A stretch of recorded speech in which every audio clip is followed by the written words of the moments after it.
Bonsoir à tous, je suis ravie de vous retrouver pour ce nouveau numéro de la semaine Éco. Alger est en train de réviser les accords qu'il a liés à son principal partenaire commercial qui est l'Union européenne. 10 ans après la mise en œuvre de l'accord d'association avec l'Union européenne, l'Algérie considère qu'il est aujourd'hui nécessaire de revoir certaines clauses commerciales qui la lient avec l'Union européenne. Un accord qu'elle considère désormais comme étant inéquitable et surtout nuisible pour l'équilibre de sa balance commerciale. Alors en quoi ces révisions de quelle manière vont-elles se faire? Sur quelles mesures l'Algérie compte-t-elle essayer de convaincre l'Union européenne pour revoir à sa faveur les accords et surtout à quel point la partie européenne, qui est composée de plusieurs États de l'Union européenne, sont-ils disposés à coopérer et aller dans le sens de la requête de l'Algérie? C'est les questions que nous posons à nos invités. Bonsoir messieurs et merci d'être avec nous. Saad Jellab, vous êtes directeur du suivi des accords commerciaux au ministère du Commerce. Merci d'être avec nous. Mohamed Cherif Belmigroup, vous êtes économiste, professeur d'économie et de gestion publique et précisément est directeur de recherche au CREAD, le centre de recherche en économie appliquée pour le développement. Le contexte de crise dans lequel se trouve aujourd'hui l'Algérie l'a donc amené entre autres à revoir les accords d'association, à réviser les accords d'association avec l'Union européenne. Des mesures ont déjà été prises dans la gestion du contingentement, notamment en cessant le système FIFO, First In First Out, qui consiste à servir le premier venu et donc mettre en place des licences d'importation. Le ministre du Commerce, lors de sa dernière sortie médiatique, a évoqué la nécessité de réviser les accords. Je vous propose de faire le point sur la question avec ce reportage signé Daou El Hachmi. Le déficit de la balance commerciale de l'Algérie s'est aggravé au début de l'année en cours.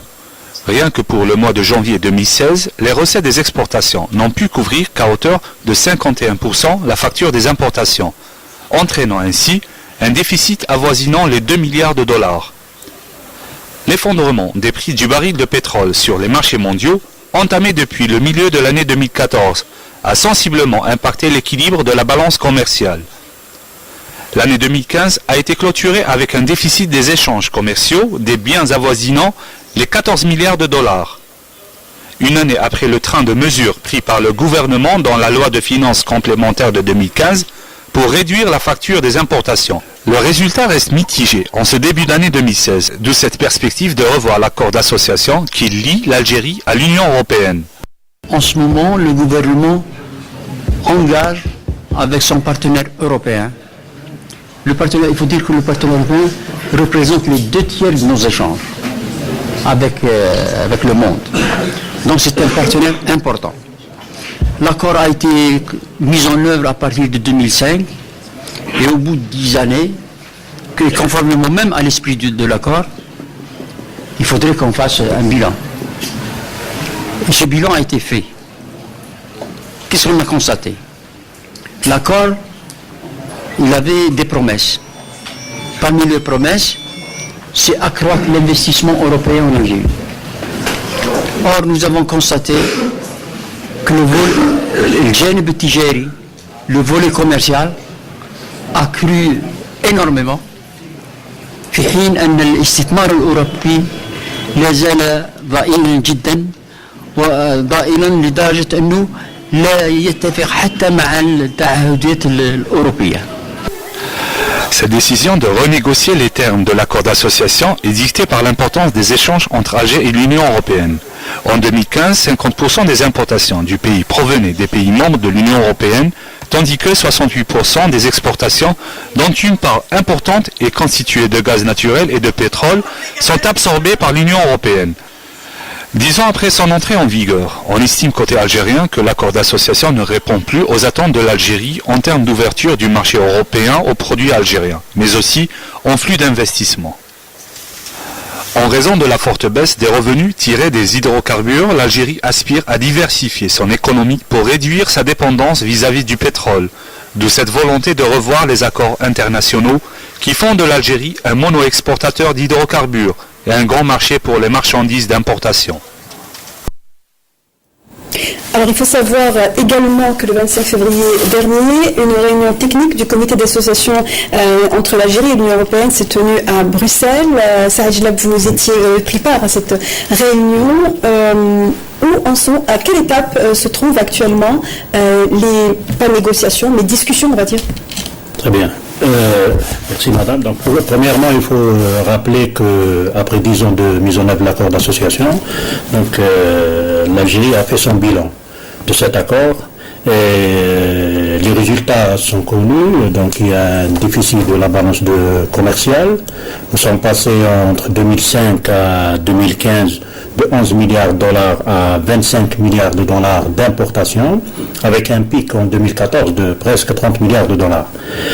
En contrepartie, les exportations algériennes, donc hors hydrocarbures, ils ne dépassent pas les 1,6 milliards de dollars. Donc le déficit de balance commerciale, il était donc mis en exergue. Deuxième élément qui a été donc mis en exergue dans le bilan, c'est l'attrait des IDE, des investissements donc étrangers, donc surtout particulièrement européens, parce qu'ils sont liés, il y a même une déclaration dans l'accord d'association qui dit le démantèlement tarifaire à l'investissement. Donc cet investissement n'était pas donc au rendez-vous. Voilà, au rendez-vous après 10 ans. Donc au rendez-vous en termes de volume et en termes de qualité. Pourquoi je dis ça? Parce que à travers l'investissement qu'il y a le transfert technologique, à travers l'investissement qu'il y a promotion aussi des exportations. Donc tout est dit dans la mécanique. Donc c'est également la production nationale qui, elle, serait en mesure aussi d'exporter. Voilà, une mise à niveau de la production nationale. Parce que quand on se frotte avec une puissance régionale économique, c'est pour bénéficier de cette mise à niveau. Donc ce bilan a été lors de la première réunion du comité d'association, donc à Bruxelles. Donc c'est une prise de contact. La requête algérienne a été claire. Donc nous avons présenté le bilan. Donc ce que nous pouvons dire pour le moment, c'est que même la partie européenne, parce que les chiffres sont là, et ils étaient d'accord, ils partagent pratiquement ce bilan-là de l'accord d'association sur le volet bien sûr commercial. Et à partir de là, les deux parties donc sont convenues de travailler ensemble. Donc on va faire ce qu'on appelle une évaluation en commun et voir quels sont les correctifs qu'on peut apporter à l'accord, qu'il soit un accord. Une évaluation de quoi? De la qualité des relations, de la faisabilité des échanges commerciaux ou bien de ce qui pourrait changer? Une évaluation de l'accord d'association sur son volet, bien sûr, commercial et investissement en termes de résultats. C'est-à-dire, voilà l'accord ce que prévoit et voilà les résultats qui sont donc dans ce... Ce sont des données qui ne contiennent pas dans le bilan que vous avez présenté? C'est le bilan, parce qu'à travers ce bilan-là, on va voir quels sont les correctifs à apporter à cet accord-là. Et pour donc ces correctifs, pour apporter des correctifs, il faut qu'on identifie les priorités nationales. Deuxième élément, il faut que la toile de fond de ces correctifs qui vont être apportés, c'est la diversification économique. Troisième élément, vous savez très bien, entre les négociations de 99, 2001 et 2015, les données économiques ont complètement changé.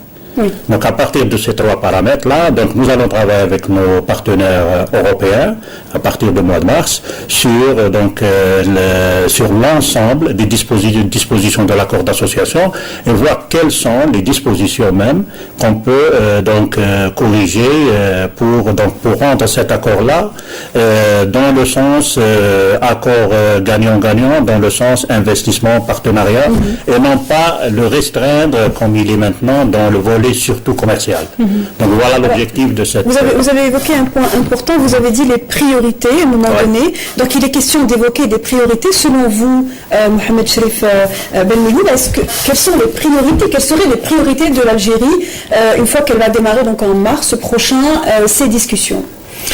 Oui, effectivement, après 10 ans de pratique de cet accord d'association, il était opportun de faire le bilan.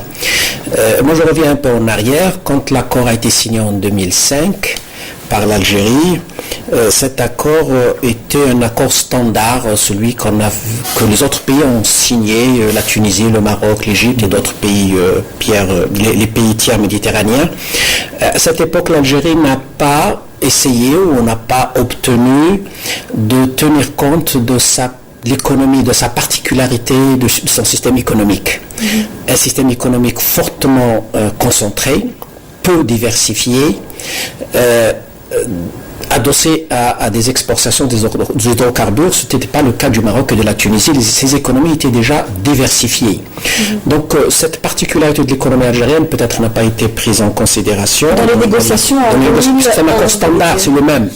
Mais cet accord offrait quand même une opportunité pour l'Algérie pour diversifier son économie, puisqu'il offrait les avantages d'exportation des produits algériens sur les marchés européens, en franchise, opération de mise à niveau des entreprises notamment. Exactement, c'était une opportunité. Je pense que la responsabilité n'incombe pas uniquement à l'accord lui-même et à ses dispositions, qui sont, je viens de le dire, standards. D'autres pays ont profité de ces accords.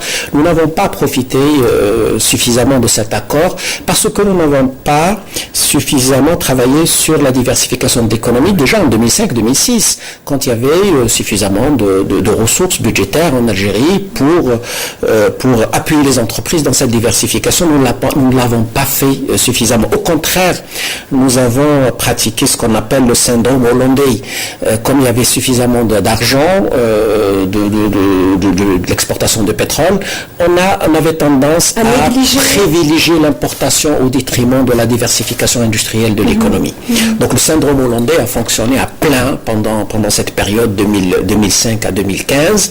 Et après, quand il y a eu la baisse de ces ressources, on s'est rendu compte qu'on est un peu en retard, qu'on n'a pas profité de cet accord pour diversifier notre économie.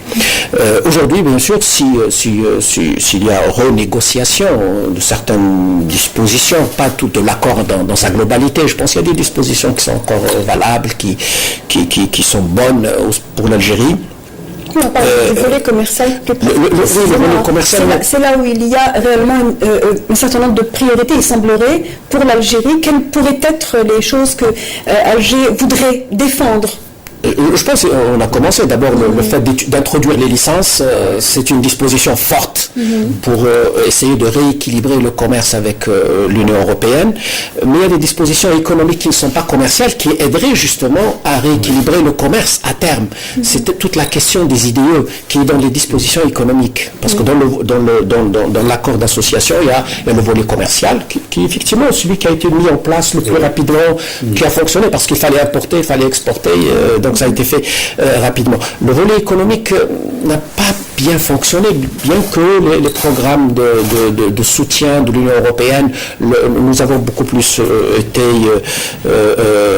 bénéficié de MEDA 2 qui est mise à niveau, pas uniquement de MEDA 2, il y a restructuration, mise à niveau, effectivement. Mais sur les IDE, nous n'avons pas bénéficié suffisamment de ces investissements européens. Mais là, on doit se poser la question, pourquoi les investissements étrangers ne viennent pas chez nous? Parce que les accords ne fixent pas des quotas. On n'a pas dit qu'il y a un quota d'IDE qui va vers l'Algérie, un quota vers la Tunisie, un quota vers le Maroc. Les pays font de la concurrence pour l'attractivité de ces IDE. Nous n'avons pas été suffisamment attractifs pour recevoir les IDE. On s'attend justement lors de ces discussions, de ces rencontres, à ce que l'Union européenne demande des garanties en termes de climat d'affaires, puisqu'on parle d'IDE aujourd'hui. Ben oui, mais personne ne peut se substituer à l'Algérie pour offrir un climat des affaires attractif. Ce n'est pas l'Union européenne qui va dire aux investisseurs. Mais elle est en droit de demander des garanties. Je pense qu'elles sont là, les garanties. Le dispositif institutionnel algérien sont suffisamment, j'allais dire, garantissent suffisamment l'investissement étranger. C'est le problème de l'attractivité, c'est le problème de la bureaucratie, c'est le problème de la réforme du système bancaire. Une entreprise, quand elle se déplace, elle a besoin d'avoir une banque qui soit sa cliente et son fournisseur sur place pour les services bancaires. C'est les services qui ne sont pas suffisamment développés, c'est les réseaux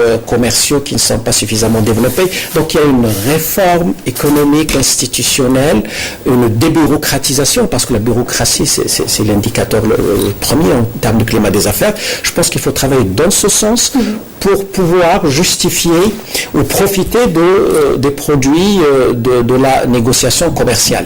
On ne peut pas résoudre la négociation commerciale de l'arrière-fond qui est la transformation économique de l'Algérie.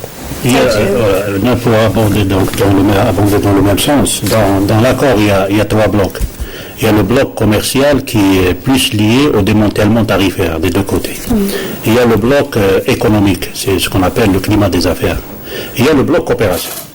Donc, dans la mécanique des accords, dans tous les accords du monde, dans la mécanique des accords, il y a le démantèlement tarifaire commence toujours par les matières premières, après c'est les semi-finis, et après les produits finis en dernier lieu.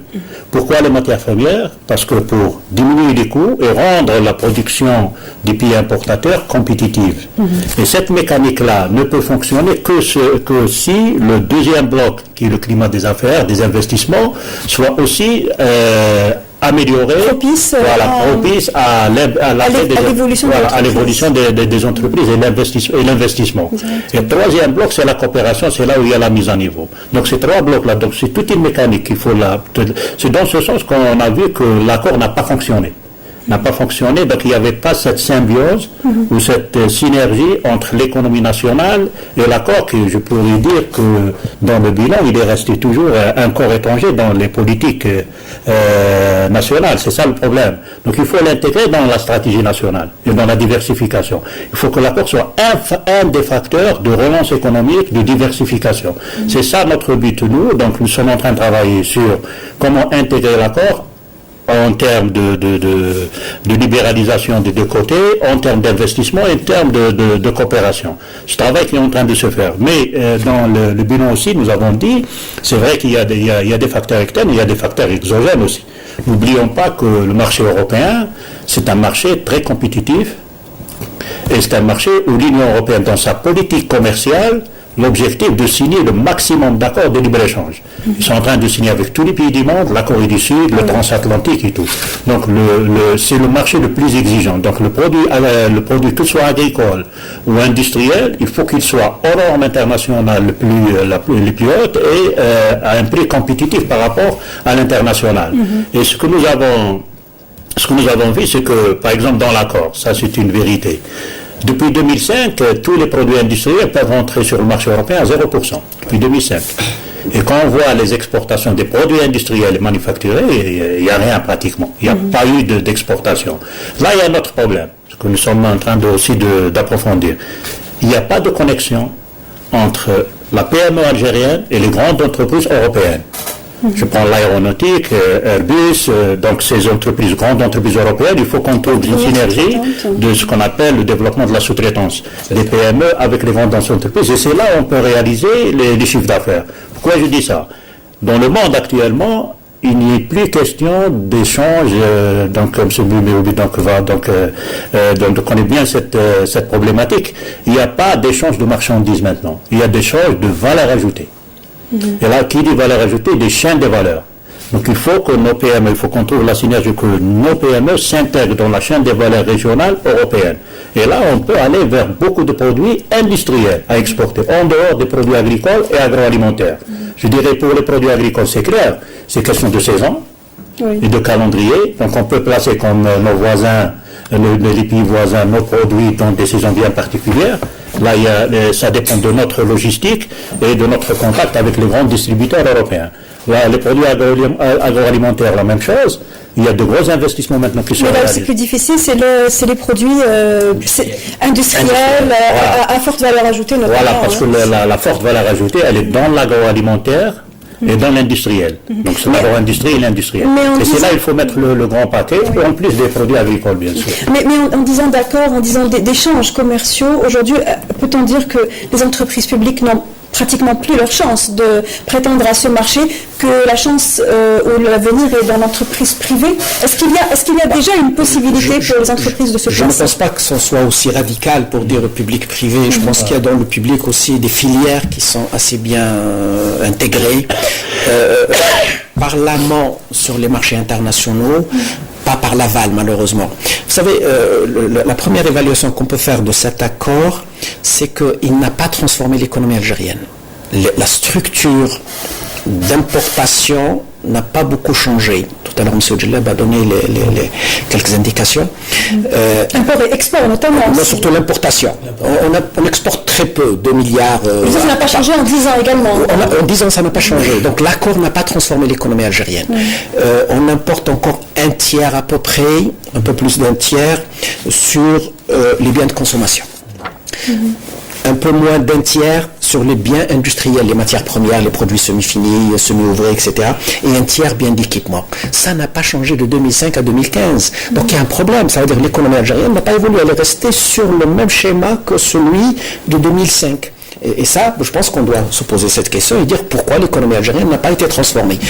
Si, par exemple, on importait un peu plus de biens d'équipement parce qu'on industrialise le pays, ou on importait un peu plus de biens industriels parce qu'il y a des investissements qui sont mis en place et qui permettent justement l'exportation, c'est pas mal d'importer des inputs pour les réexporter sous forme de produits finis. Et justement, toute l'histoire des chaînes de valeur mondiales sur lesquelles nous sommes totalement absents, là, ça doit nous pousser à nous interroger sur notre système productif. Maintenant, on ne peut pas faire tout en même temps. C'est pas possible. Il n'y a aucun pays au monde qui peuvent développer la métallurgie, la sidérurgie, l'agroalimentaire. D'autant qu'aujourd'hui, il y a une priorité qui est celle de rééquilibrer plus ou moins la balance commerciale. Donc, il y a une priorité, pour les autorités algériennes. Nous avons quelques avantages qui sont liés encore une fois parce qu'il faut encore profiter de l'énergie. L'Algérie a de l'énergie à bon prix au niveau local. Et donc, je pense que la pétrochimie, c'est là où on peut se positionner avantageusement sur les chaînes de valeur internationales. Tout ce qui est utilisation de toutes les industries consommatrices d'énergie peuvent se positionner sur ces chaînes de valeur. Et donc à partir de là, nous devons faire des choix, développer ces filières, leur donner un avantage pour qu'elles puissent devenir exportatrices ou s'inscrire dans des chaînes internationales. C'est ce qui a été fait pour l'activité notamment des engrais qui a une certaine période histoire de l'association a dû être gelée pour des raisons de dumping. Finalement, le problème a été réglé. Aujourd'hui, entre parenthèses, on ouvre une parenthèse, aujourd'hui l'exportation des engrais d'Asmodal est-elle en cours puisqu'il a été annoncé par la presse à un moment donné que l'exportation a été arrêtée. C'est de la pétrochimie, là. C'est de la pétrochimie, de gaz et tout. Oui, parce que là, une valorisation du gaz et une valorisation des minerais qui est le phosphate. Je pense rien qu'avec ces deux produits, nous pouvons nous positionner avantageusement sur les chaînes de valeur. Il n'y a pas que ça. Il y a d'autres niches dans notre système productif qui ne sont pas suffisamment valorisées parce qu'on veut faire de tout en même temps et tout azimut. Je pense qu'il faut à un moment donné faire de la stratégie, c'est faire des choix. Et cibler les filières qui vont donc... Sur lesquelles on peut être absolument compétitifs. Certains experts, vous allez me dire ce que vous en pensez, pensent que ces négociations ne serviront qu'à une seule chose, repousser davantage le délai des barrières tarifaires, de l'annulation des barrières tarifaires totales à 2020, à le repousser à plus tard. Est-ce que l'objectif de ces rencontres et de ces révisions est là? Moi, j'ai vécu l'expérience de repousser l'accord en 2010. Il était en 2017, on a négocié pendant 2 ans pour le repousser en 2020. Je vous donne une réalité. On l'a repoussé à 2020, c'est vrai. Mais quand vous voyez l'analyse des produits qui seront en franchise, c'est-à-dire à 0% de droit de douane, c'est pratiquement les 80%, ce seront en 2017. Ce qui est repoussé, c'est les produits de la 3e liste, qui étaient à 30%, et on les a encore repoussés, les produits très sensibles. Mais en 2017, ces produits-là, ils seront à 4%. Les produits sensibles, vous parlez des produits de la liste négative protégée, c'est bien ça? Non, ça c'est avec un autre, ça c'est la GESAL. Il y a 1058 produits que nous avons négociés en 2010, jugés par le secteur de l'industrie, tous sensibles pour le développement de notre industrie. Ces produits-là, ils ont été donc poussés à 0% en 2020. Mais en 2017, ces produits-là, ils seront à 10%, 15% maximum. Donc il y a des produits qui sont à 4%. Donc le problème, il n'est pas dans le repousser de façon éternelle cet accord-là. Je pense que ce n'est pas la solution du tout. La solution maintenant, dans l'accord, il y a des dispositions de sauvegarde de la production nationale. Maintenant, nous avons la pétrochimie, les engrais, nous avons de l'agro-industrie. Si demain, nous jugeons qu'il y a une production qui est donc en développement, l'accord nous permet de donner une période transitoire de 5 ans jusqu'à 8 ans pour la protéger et la rendre compétitive. Ça existe dans l'accord et c'est ça ça c'est un des éléments qu'il faut donc profiter dans les mesures commerciales. J'ajouterai autre chose. Nous avons pris par exemple les mesures restrictives concernant les licences.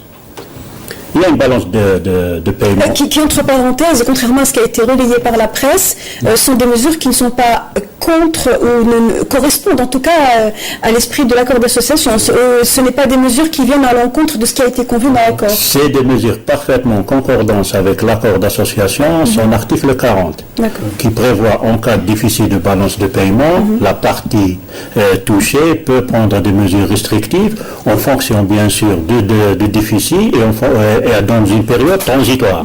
Et donc à l'heure actuelle, 3 produits ont été ciblés par ces licences. 3 produits sont donc soumis à licence avec un contingent quantitatif. La partie européenne a été concertée, donc nous avons respecté l'accord, a été concertée ici à Alger, lors de la rencontre qu'a organisée donc Monsieur le ministre du Commerce avec son homologue des Affaires étrangères. Donc nous avons invité tous les représentants de l'Union, des États membres de l'Union européenne. Nous avons expliqué donc les raisons de ce dispositif de licence, mais en même temps nous avons expliqué que c'est une pratique internationale qui obéit à des règles, notamment de l'Organisation mondiale du commerce. Donc on est en droite ligne avec nos engagements internationaux.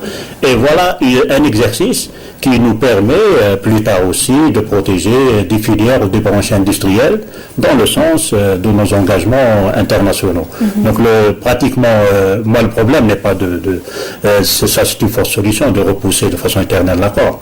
L'accord il est là, il faut juste profiter de cet accord et c'est là où il faut donc identifier le défi, c'est identifier nos priorités. C'est justement par rapport à ça, ce qu'on appelle dans l'accord, il y a les mesures de sauvegarde quand une filière est menacée. Et là, il faut qu'on arrive à identifier quelle est la filière qui risque d'être menacée par l'importation.